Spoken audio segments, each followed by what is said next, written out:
Ya, yang siap mendengarkan firman, katakan bersama, amin, amin.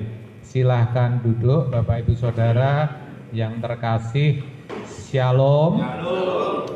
Ya, pertama saya bersyukur oleh karena setelah sekian lama dan melalui segala kejadian, ya, kita boleh kembali bertemu dalam suasana yang penuh sukacita, di mana saudara dan saya sama-sama berada dalam berkat perlindungan dan pemeliharaan Allah.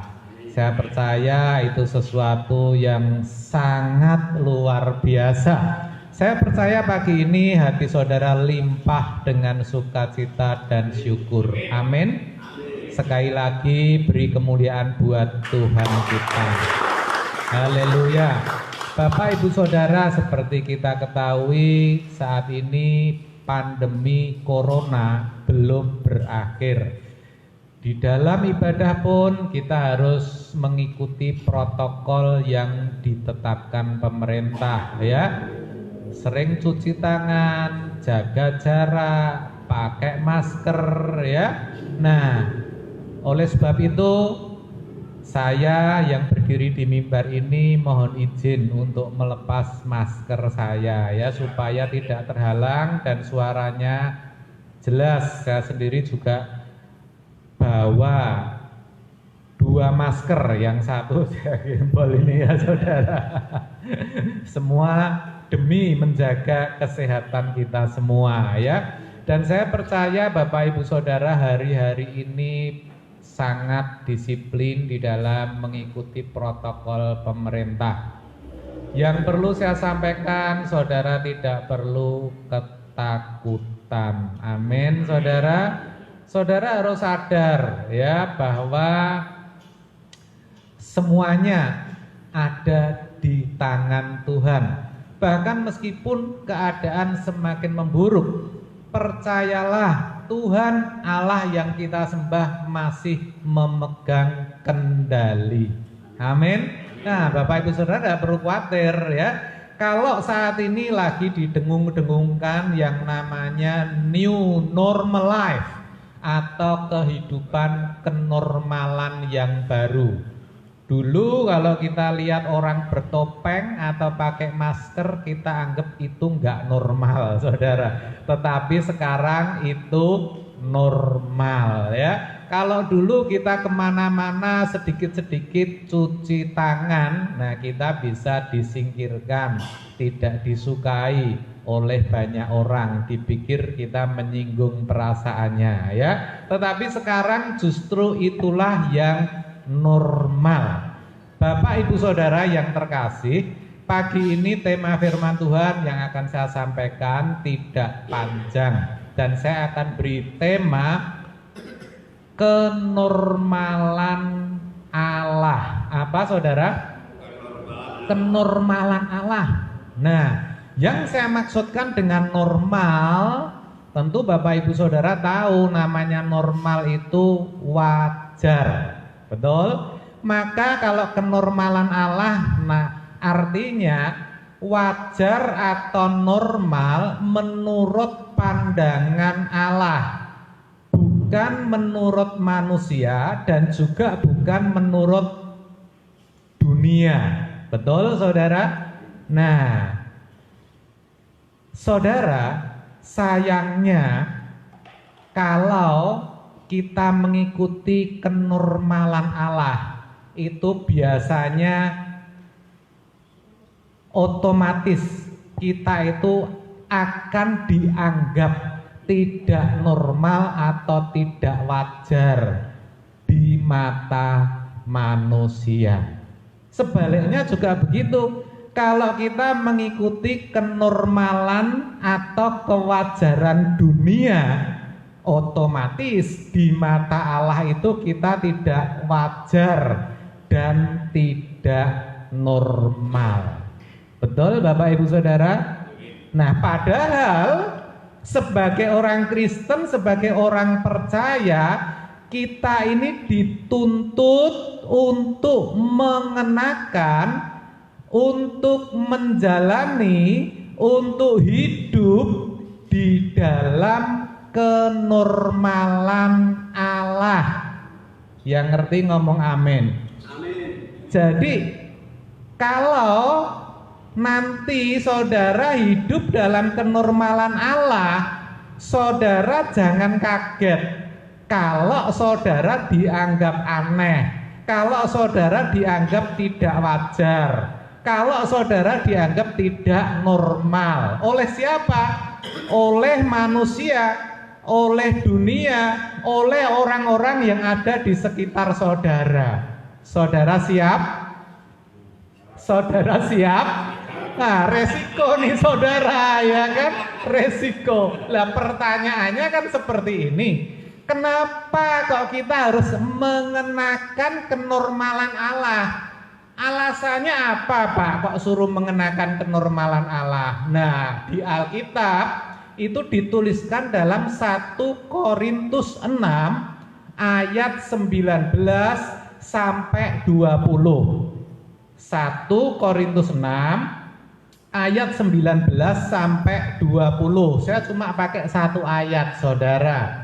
Ya, demikian bunyi firman-Nya.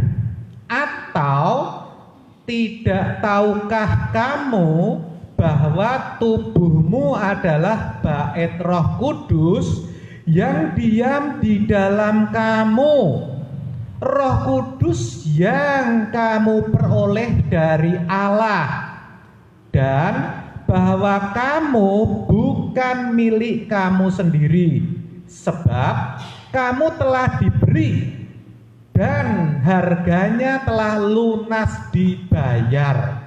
Karena itu muliakanlah Allah dengan tubuhmu. Nah, terkhusus lagi ayat yang akan saya bedah itu 19A, 19B dan 20A. Jadi kalau boleh saya ulang, ayatnya seperti ini.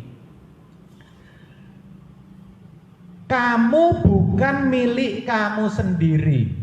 Perhatikan, kamu bukan milik kamu sendiri, sebab kamu telah dibeli dan harganya telah lunas dibayar.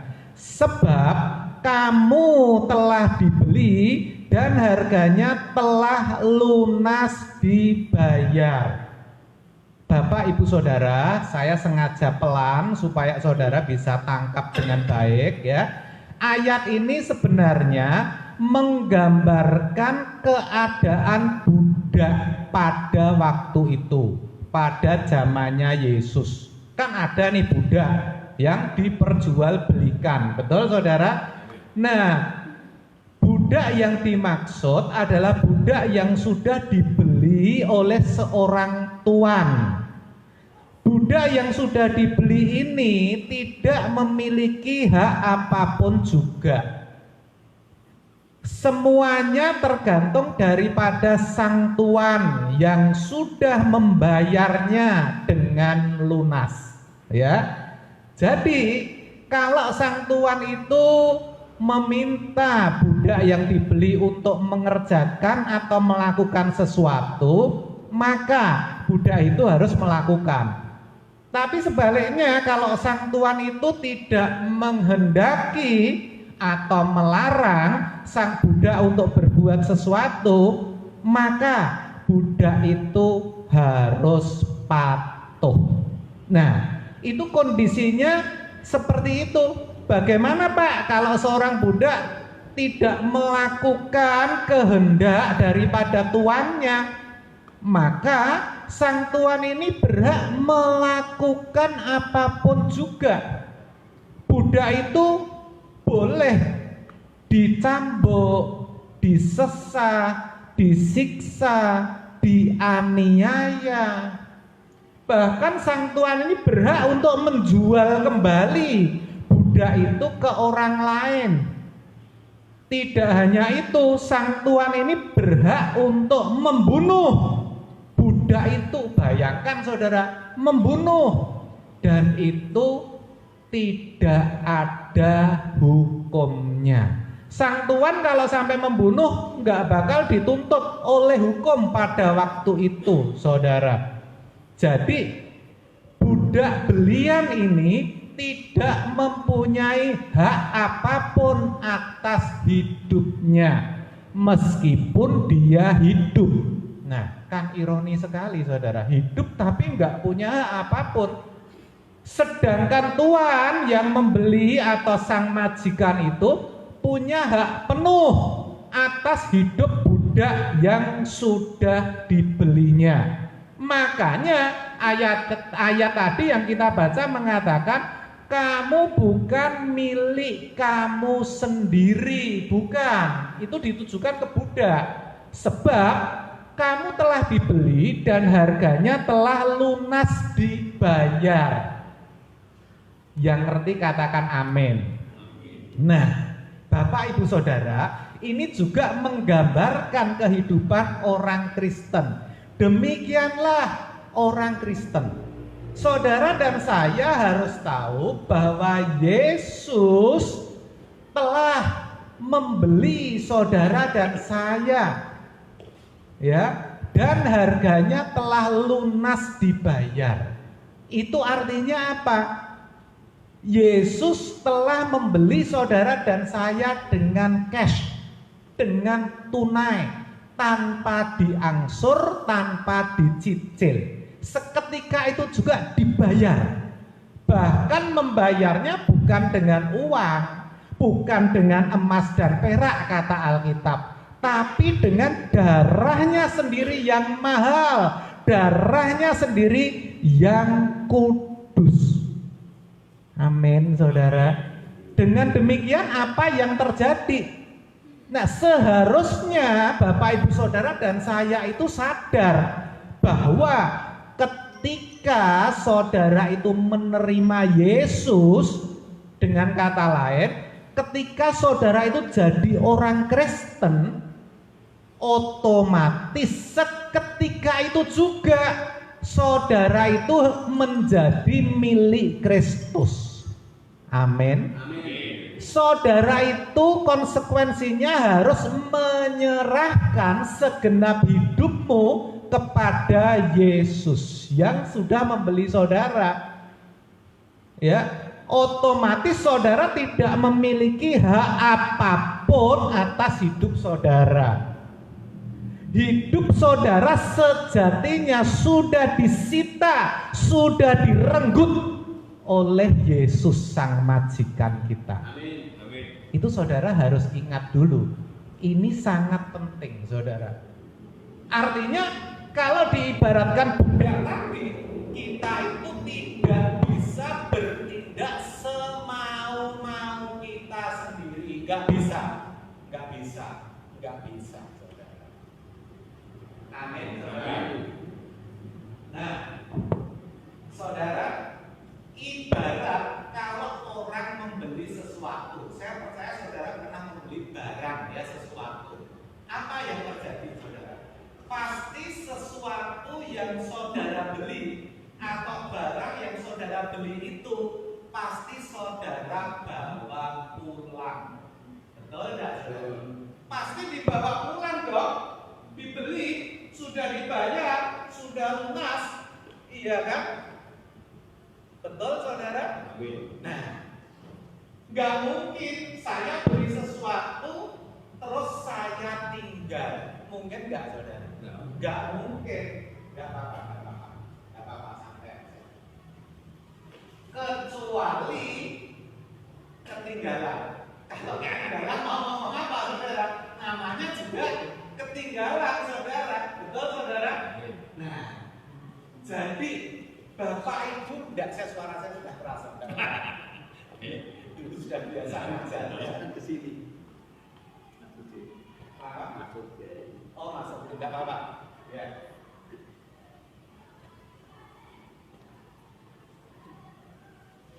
Nah, pertanyaannya, kalau saudara dan saya sudah dibeli oleh Yesus, maka Yesus tentu akan membawa pulang saudara dan saya. Gak mungkin ditinggal, betul ya saudara? Pasti kita akan dibawa pulang. Pertanyaannya dibawa pulang kemana? Ke surga. Nah, super. Yang pasti kita dibawa pulang ke tempat kediamannya. Betul? Betul. Tempat kediamannya itu di mana? Nah, kita dibawa ke dalam kerajaannya. Kita dibawa ke dalam surganya yang mulia. Amin. Pasti, ya. Itulah sebabnya Yesus berani ngomong, saudara. Ngomong apa? Ngomong begini. Jangan gelisah hatimu. Percayalah kepada Allah, percaya jugalah kepadaku. Ya, di rumah Bapakku banyak tempat. Kalau tidak, aku pasti mengatakan kepadamu, sebab aku pergi ke sana untuk menyediakan tempat bagimu, bagi saudara dan saya. Dan apabila tempat itu sudah tersedia, aku akan datang kembali kepadamu dan membawamu ke sana, ke tempatku, bukan ke tempatmu, tapi ke tempatku, supaya di mana aku berada, kamu pun berada. Yohanes 14 ayat 1 sampai 3. Artinya apa itu, saudara? Artinya Tuhan Yesus itu sebenarnya sudah menyediakan tempat bagi saudara dan saya. Tuhan Yesus sudah menyediakan surga seperti yang dikatakan Bapak tadi, dan itu gratis. Katakan bareng-bareng, surga itu gratis. Bareng-bareng, Surga itu gratis. yes, bareng-bareng, Yes. nah, sekali lagi, surga itu gratis. Yes. Surga itu gratis. Yes. Enggak hanya itu, saudara, enggak hanya itu. Pintu surga itu terbuka untuk saudara dan saya. Sekarang kita coba hayati ini, saudara. Pintu surga itu dibuka untuk saudara dan saya. Dihayati benar-benar, direnungkan benar-benar. Iya kan? Itu kalau orang yang ngerti, orang Kristen yang ngerti, itu merupakan sesuatu yang sangat berharga, sesuatu yang sangat bernilai, saudara. Betul enggak? Alkitab sendiri itu menggambarkan yang namanya kerajaan surga itu digambarkan sebagai harta yang terpendam di ladang atau mutiara yang berharga.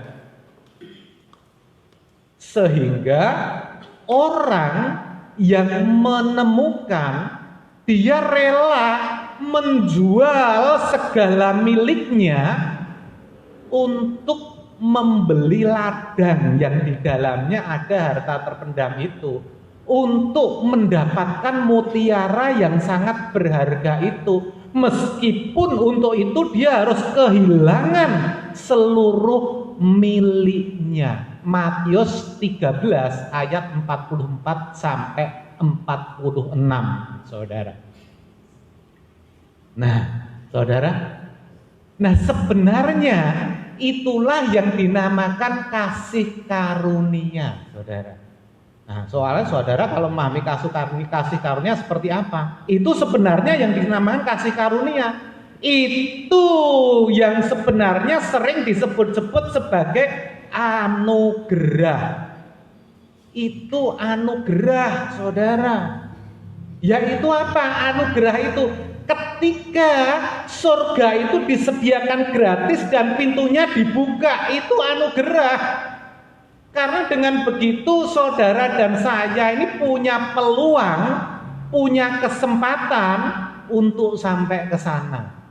Pikir saudara, coba kalau pintu surga ditutup, saudara nggak punya peluang nih, karena dibuka itu baru namanya anugerah. Iya kan? Itulah sebabnya pengharapan orang percaya itu haruslah hanya kepada anugerah itu. Ya. Mata rohani orang percaya harus tertuju kepada terbukanya pintu surga. Makanya ada pujian bagus sekali. Bunyinya gini, syairnya, bawa aku ke sana, ajar aku setia, mengerti semua maksud dan jalanmu. Tak ku ingini lagi indahnya dunia ini, karena ku yakin yang kau sediakan sempurna. Betul tidak saudara? Surga itu sempurna adanya. Bener enggak? Jadi kesimpulannya apa? Orang percaya harus memiliki pengharapan yang demikian, saudara. Iya kan? Artinya apa?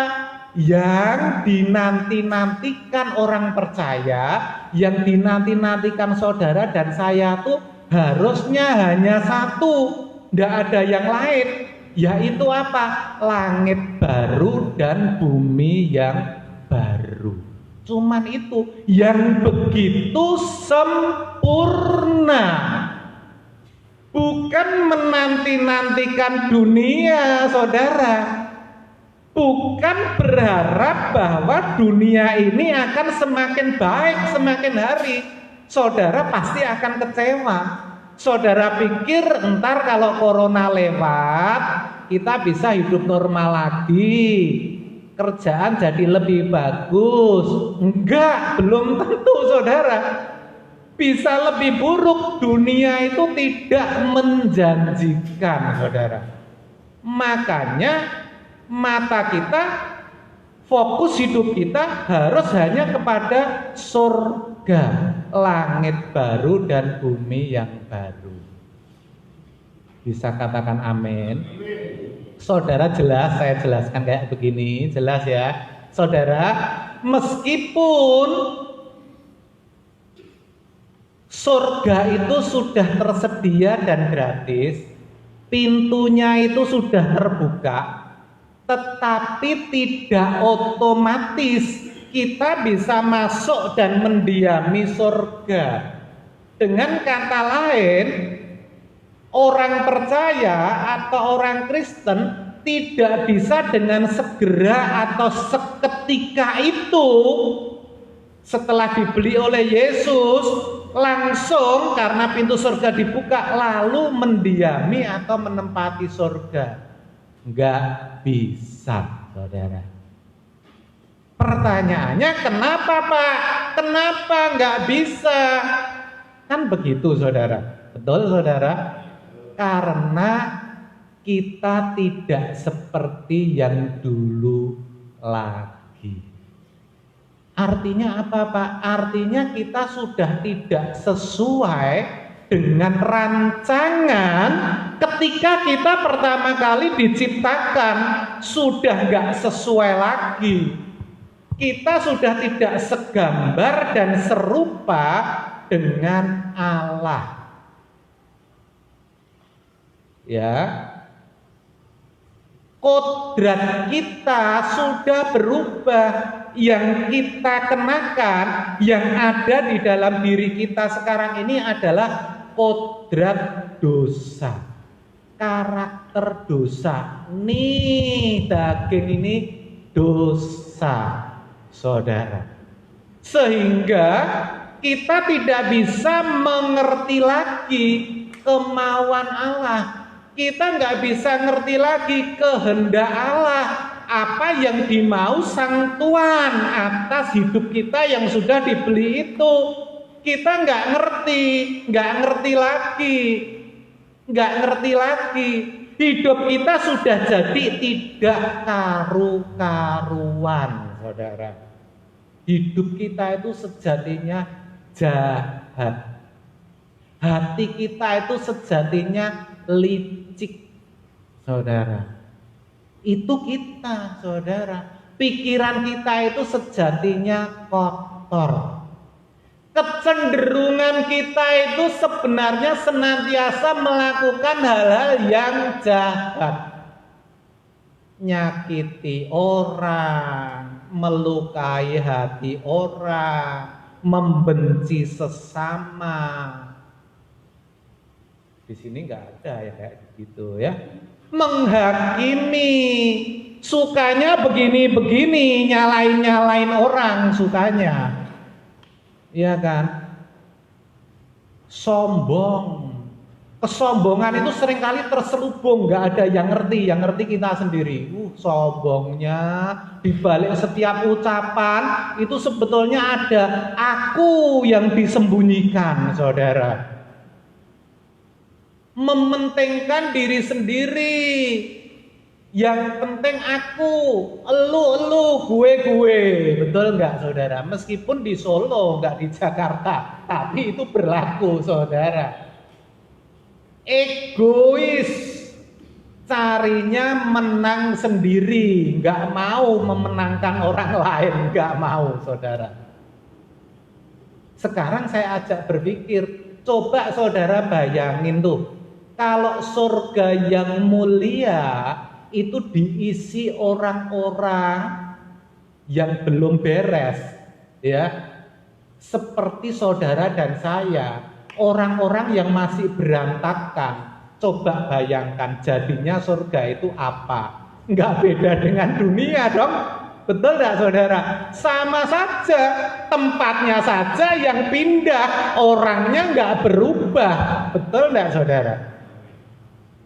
Dengan keadaan seperti ini, nggak mungkin kita itu bisa berinteraksi. Berinteraksi itu apa, Pak? Bisa hidup bersama-sama dengan Bapa. Nggak bisa, saudara, hidup bersama-sama dengan Bapa. Lah wong hidup kita masih nggak karu-karuan kayak begini. Apalagi hidup bersama. Kita mau bertemu, mau melihat Bapa saja nggak bisa. Alkitab ngomong, kejarlah kekudusan, karena tanpa kekudusan tidak seorang pun bisa melihat Allah. Melihat saja nggak bisa, apalagi hidup bersama. Yang bener aja loh, gitu. Betul, saudara? Jadi kondisi yang sedemikian itu sesuatu yang nggak mungkin untuk menghuni surga. Makanya Alkitab berkata, kuduslah kamu sebab aku kudus. 1 Petrus 1 ayat 16. Betul enggak, saudara? Jadi caranya gimana supaya kita ini bisa menempati surga? Kan begitu. Kan sayang, saudara, sudah disediakan, sudah dikasih gratis, pintunya sudah dibukakan, gak ada yang bisa masuk. Saya tanya saudara, sayang apa sayang, saudara? Halo, jujur ini ngomong dari hati ke hati, sayang apa sayang? Surga loh, bukan Cinema 21, bukan restoran Diamond. Tapi lebih dari itu, saudara, surga udah dibuka, pintunya lebar-lebar. Saudara gini-gini gak bisa masuk, saudara. Sayang 1000 sayang, saudara. Bener gak? Kan kita harus tanya, kalau gitu caranya bisa masuk gimana, Pak? Gampang, tak kasih tips ya. Caranya kita harus mau dikembalikan kerajaan semula. Kita tadi kan sudah rusak nih, Iya kan, sudah nggak karu-karuan, sudah tidak sesuai rancangan kita Allah sekolah, dikembalikan saudara. Supaya apa? Supaya saudara dan saya bisa kembali segambar dan serupa dengan Allah. Supaya apa? Supaya kita bisa mencapai standar kesucian Allah. Pak, nggak bisa Pak mencapai standar kesucian Allah. Minimal saudara bisa mengimbangi kesucian Allah, kekudusan Allah. Supaya apa? Supaya kodrat Anda tadi yang sudah berubah bisa diubah lagi. Kodrat dosa yang saudara kenakan tadi bisa ditanggalkan dan saudara bisa mengenakan kodrat Allah atau kodrat ilahi. Amin saudara. Amin. Nah, untuk itu ya kita harus mau tidak mau kita harus berusaha. Kita harus mau berjuang saudara. Betul tidak saudara? Berjuang untuk apa Pak? Untuk membunuh, untuk menanggalkan kodrat dosa tadi, untuk menanggalkan manusia lama saudara. Kalau Alkitab mengatakan di Efesus 4 ayat 22, oleh sebab kamu berhubung kehidupanmu yang dahulu, kamu, bukan Yesus, kamu harus menanggalkan manusia lamamu yang membawa kamu kepada kebinasaan. Itu artinya apa? Karakter jelekmu itu loh Pak, Bu, sifatmu yang gak baik itu harus kita urus, harus kita hapus, harus kita tanggalkan. Itu yang tanggung jawab kita, bukan Tuhan. Saudara mau ngeden ngentut istilahnya Jawa ya, berdoa mati-matian. Kalau saudara sendiri nggak niat, kasarnya karakter jelek saudara itu nggak bakal hilang. Bahkan ironis, sampai saudara bisa sampai kepada titik tidak balik. Ya, mungkin usianya sudah tua, sudah terlanjur, kalau nggak misuh nggak bisa. Itu namanya titik nggak balik, saudara. Betul? Di sini nggak ada. Di luar sana banyak. Betul, saudara? Nah, kayak begitu, saudara. Yang sederhana sajalah. Setiap kita, saya percaya kok kita itu pernah membenci seseorang. Pak, saya nggak pernah, ya udahlah. Kalau nggak pernah membenci, nggak suka sama orang. Pasti semua pernah. Ada yang nggak pernah nggak suka sama orang? Aneh ya. Ini aneh loh. Masa semua pernah itu? Aneh ini sebetulnya, ya kan? Padahal itu sesuatu yang nggak baik. Tapi kok semua pernah loh. Saya tanya jujur, pernah nggak saudara nggak suka sama orang? Nggak usah benci, nggak suka. Pernah nggak? Pernah ya. Kok bisa loh? Ini sesuatu yang nggak baik. Kalau semua bisa ngalamin, iya kan? Tak kasih tahu saudara, itu namanya kodrat dosa. Kodrat itu seperti itu. Ngerti ya saudara ya?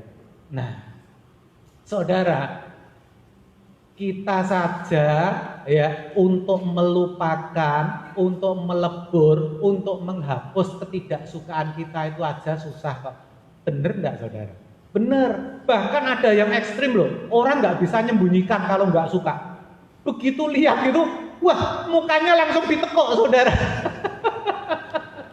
Kalau ngomong selalu bahasa Jermannya nyelekit saudara, nyakitin karena nggak suka saudara.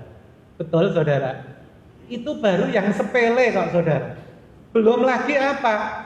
Kalau jujur juga di antara kita semua ini sebenarnya kita itu orang-orang yang egois, orang-orang yang sombong. Kesombongan itu terselubung loh saudara. Saya cerita seperti ini itu berpotensi untuk sombong. Bisa loh saya sombong, saudara nggak ngerti saudara. Bisa jadi saya misalnya berpikir seperti, wah lah aku hebat ini bisa ngomong kayak seperti ini. Bukankah itu sombong saudara? Tapi saudara ngerti nggak kayak gitu? Nggak tahu kan? Di dalam hati saya sendiri yang ngerti saya sombong atau enggak. Itu namanya kesombongan terselubung. Hampir kita semua punya seperti itu. Ya. Pura-puranya bantu, pura-puranya tapi dibalik bantu itu pengen menunjukkan nih loh, aku gak ada kamu gak bisa. Hati kecilnya ngomong, kamu tuh ngomong terima kasih ke aku, lah nunggu-nunggu kayak begitu coba saudara. Apa enggak parah saudara? Orang-orang yang sadar kalau punya kesombongan kayak begini, itu pasti berusaha untuk mengikis, untuk menghilangkan, benar nggak saudara? Itu susahnya setengah mati saudara, berdarah-darah saudara. Amin. Amin. Apalagi yang nggak nyadar saudara. Kalau nggak nyadar, coba saudara, kamu tuh nyadar nggak sih gitu? Dekat saudara, bener nggak saudara? Susah. Makanya dibutuhkan kenekatan saudara. Makanya saudara kalau mau untuk berubah, saudara harus nekat. Saudara harus nekat dulu. Kuncinya apa? Nekat dulu. Ngomong nekat. Nekat. Tanya sebelah, kamu mau nekat nggak? Nah, iya kan, harus berani nekat ya, saudara. Tapi jujur ini saya ngomong dari hati ke hati. Saya ngerti kok bahwa untuk mengubah karakter kita, untuk membunuh itu sebetulnya kalau kita punya karakter seperti itu dan kita berusaha memerangi, itu seperti kita itu sedang menghadapi satu monster loh saudara. Monster yang gede, dan monster itu siapa? Diri kita sendiri. Ngeri saudara, diri kita itu sebenarnya monster yang tidak bisa dikalahkan oleh siapapun kecuali kita sendiri yang bisa menghancurkan saudara. Ya, meskipun itu berat, meskipun itu susah, bahkan terkesan nggak mungkin. Apalagi kalau orang Jawa ngomong watak kuwi ra iso diobati, nek watuk iso ditambani, kan begitu saudara. Tetapi saudara, kita harus ingat di Alkitab Tuhan Yesus mengatakan apa? Apa yang mustahil bagi manusia itu tidak mustahil bagi Allah, saudara. Jadi sejatinya Allah itu ngerti kok. Saudara itu bebannya untuk menanggalkan beban dan dosa itu berat banget. Tuhan itu tahu. Itulah kenapa Tuhan itu menempatkan rohnya di dalam tubuh saudara dan saya. Makanya 1 Korintus 6 ayat 19 tadi mengatakan, tidak tahukah kamu bahwa tubuhmu adalah bait Roh Kudus yang diam di dalam kamu. Roh Kudus yang kamu peroleh dari Allah. Jadi tubuh kita ini ditempati, didiami oleh Roh Allah sendiri. Bukan roh yang jahat, bukan roh Allah sendiri. Kenapa Allah menempatkan rohnya di dalam tubuh kita? Karena Allah tahu untuk berjuang membunuh karakter dosa tadi berat, saudara. Tidak hanya itu, Allah juga menyediakan Injil, firman, ya. Juga Tuhan menggarap setiap hidup kita lewat sekolah kehidupan, lewat kejadian-kejadian yang saudara alami setiap hari. Itu sebetulnya sekolah kehidupan untuk supaya saudara bisa membunuh karakter jelek saudara. Itu maksudnya seperti itu, saudara. Jadi saudara mungkin bertanya, lah Pak, kalau saya nggak mau gimana Pak? Loh lah nggak mau apa? Pertanyaannya, nggak mau berubah Pak, nggak mau membunuh karakter saya. Loh kenapa nggak mau? Sudah berjuang, nggak bisa Pak, nggak mau. Jawabnya gimana? Saudara, terserah saudara. Terserah saudara, saudara nggak mau berubah, nggak apa-apa. Hebatnya Yesus yang telah membeli kita dan sudah menyediakan surga dan membuka pintu surga bagi kita, tidak akan pernah merasa rugi. Nggak pernah merasa rugi dia. Yesus meskipun sudah membuka pintu surga tidak pernah memaksa saudara dan saya untuk mau masuk dan mendiami surga. Nggak pernah maksa. Ingat itu, nggak pernah maksa, saudara, nggak pernah maksa. Demikian juga iblis. Iblis itu nggak pernah maksa saudara untuk masuk dan diam di dalam kerajaannya di api kekal, nggak pernah maksa. Jadi nasib kekal saudara, apakah saudara akan mendiami surga ataupun akan mendiami api kekal, itu yang menentukan saudara sendiri. Kita itu hidup dikasih kehendak bebas, dikasih pilihan. Terserah saudara, you pilih mana.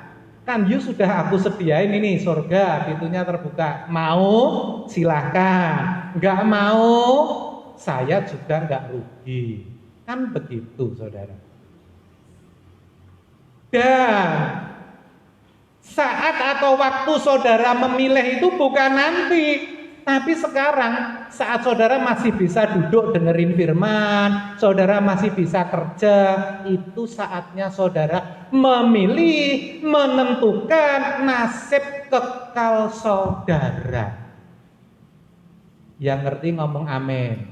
Sekarang tanya sebelah, kamu milih yang mana gitu. Ditanya serius ini, mumpung belum terlambat saudara. Karena ini COVID-19, kita tidak tahu kapan dunia ini berakhir, kapan hidup kita ini berakhir. Saya nggak ngerti kalau pulang nanti saya harus menghadap tahta pengadilan Allah. Lah kalau saya belum milih gimana? Betul enggak saudara? Iya kan? Nah itu susahnya, beratnya jadi orang Kristen saudara. Tapi kalau saudara mau berubah saudara, Roh Kudus pasti menuntun. Melalui apa Roh Kudus menuntun? Melalui firman, melalui Injil. Lah kalau saya nggak tahu Injil Pak, nggak pernah baca firman, ya nggak bisa dituntun. Roh Kudus seperti menuntun orang buta, ketabrak-tabrak terus, dijak ngomong nggak mudeng saudara. Nah, makanya saudara harus baca firman. Amin. Yang suka firman siapa? Angkat tangan. Jujur. Iya saudara. Kalau belum hari ini belum suka nggak apa-apa. Saudara saya kasih tahu kalau hari ini belum suka, biasakan ya supaya saudara jadi suka. Karena yang namanya suka itu karena biasa, bukan karena bisa. Tapi karena apa saudara? Biasa. Tinggal saudara mau membiasakan enggak ya? Selain Roh Kudus akan menuntun melalui firman, nanti saudara akan memiliki satu kepekaan, akan memiliki satu kecerdasan roh atau kecerdasan rohani untuk menyikapi setiap kejadian sesuai dengan kehendak Allah. Kalau saudara disakiti, dijahati, dilukai, saudara bisa bersikap masa bodoh, yang penting aku pilih surga, aku pilih Tuhan. Masalah saudara nggak selesai, saudara nggak ambil pusing, selesai boleh, nggak selesai nggak apa-apa, yang penting surga. Mantep saudara, bener nggak saudara? Itu baru namanya saudara berjuang untuk mengalami perubahan kodrat. Untuk mengalami perubahan kodrat itu tidak seketika atau instan, tetapi berproses atau bertahap, saudara. Nah, Tuhan tahu juga, Tuhan itu hebat loh. Kalau kita hayati benar-benar, Makanya kita dikasih waktu 70 sampai 80 tahun di dunia ini, Saudara. Karena tahu untuk perubahan karakter itu butuh waktu, Saudara.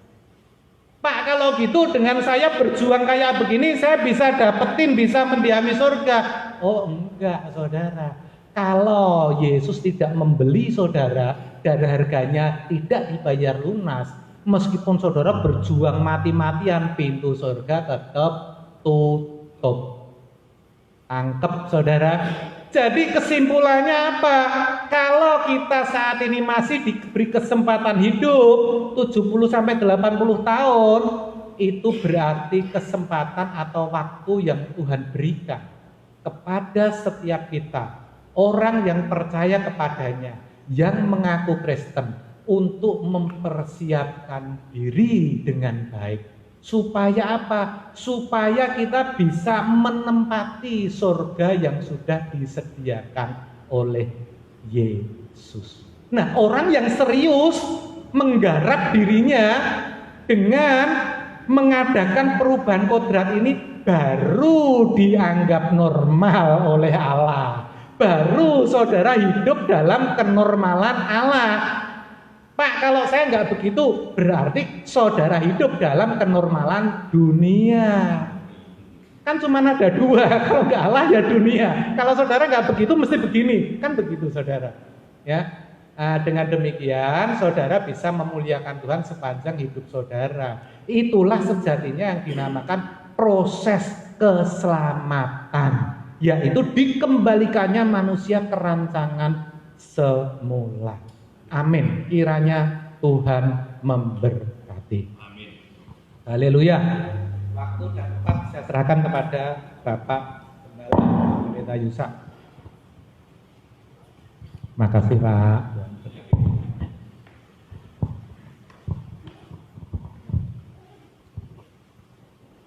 Mari kita bangkit berdiri. Lagi pertama saya mengucapkan terima kasih kepada Bapak Pendeta Bambang yang sudah memberkati kita pada pagi hari ini. Terima kasih Tuhan Yesus terus memberkati Bapak dan keluarga dalam pelayanan.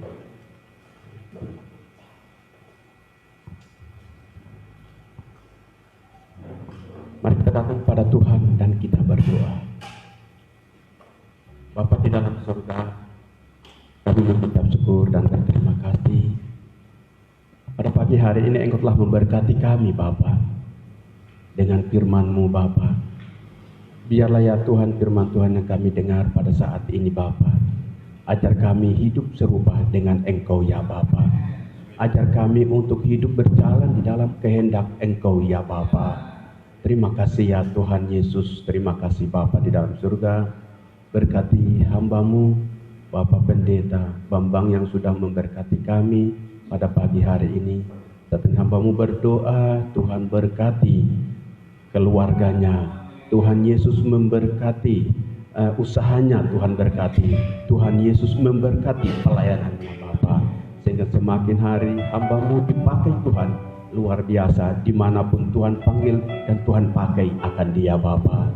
Terima kasih Tuhan Yesus, kami jemaat-Mu yang hadir pada saat ini, kami diberkati oleh firman Tuhan pada pagi hari ini.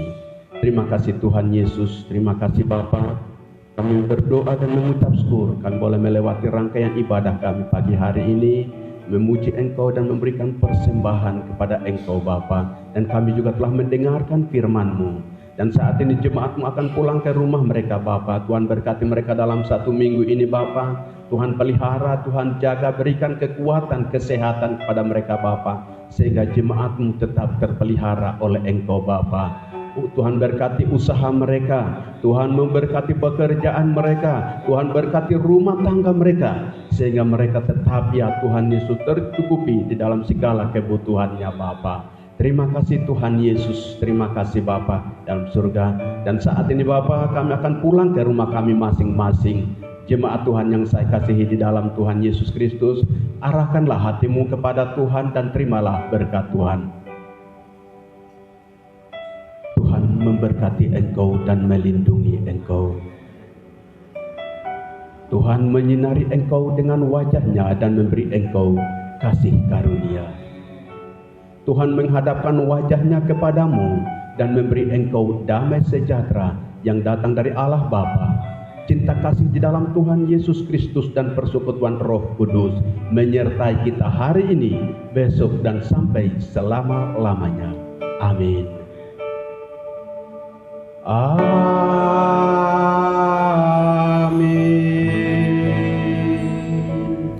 Amin.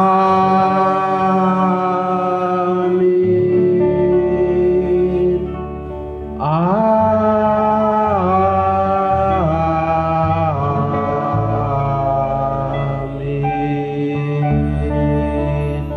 Jemaat silakan duduk kembali dan saat teduh.